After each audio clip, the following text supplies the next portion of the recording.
સાણંદના કુંડલ ગામે ખેડૂતની જાણ બહાર સર્વે કરવામાં આવી રહ્યો છે। વીજ ટાવર કંપનીના સર્વેયરો મનુભાઈ નામના ખેડૂતના ખેતરમાં ઘૂસી આવ્યા હતા। ખેતરમાં કોઈ અજાણ્યા માણસો પ્રવેશ્યા છે તે જાણ થતાં જ મનુભાઈએ ખેતરમાં જઈ સર્વેયરને અટકાવ્યું અને પૂછ્યું તો સર્વેયર પાસે કોઈ જવાબ નહોતા।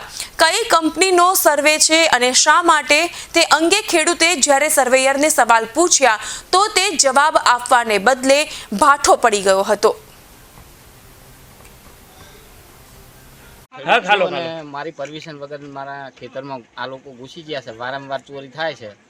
પછી આ એમ કહે છે કે અમે થાંભલાવાળા છે એમ કરીને ચોરી કરીને જતા હશે ને મારી પરમિશન વગર મારા ખેતરમાં ઘૂસી ગયા લોકો। પરમિશન તો જોઈએ ને, એમને લાઇટ લે જે લે પણ પરમિશન તો જોઈએ ને ખેડૂતની। આ લોકો એમને એમ કેવી રીતે ઘૂસી જાય? મારે ચાલો હાલો કંપનીમાં જવું છે, મને જવા દેશે પરમિશન વગર આ કંપનીવાળા? મારે તરત જવું છે। એટલે આવી રીતે વારંવાર ઘૂસી જાય છે। સરકારની પણ ટાઢી નીતિ છે આ લોકો ઉપર, કંપની પણ। આ સર્વે કોણ હતા? આ થાંભલાવાળા છે, જીબી વાળા। તમને કોઈ નોટિસ અગાઉ કઈ આપેલી કઈ? ના, એવું કઈ આપ્યું જ નથી। આ એમને ઘૂસી ગયા ખેતરમાં। કોઈ પણ જાણકારી આવે કે ખેતરમાં ઉભા પાકમાં ઘૂસી ગયા? હા, ઉભા પાકમાં ઘૂસી ગયા, સર્વે કરવા खाडो भी करी गया है। आप जवाबदारी लेता है? खेत में चोरी होती है, जवाबदारी लेगा? आपका कंपनी का साहब लेगा?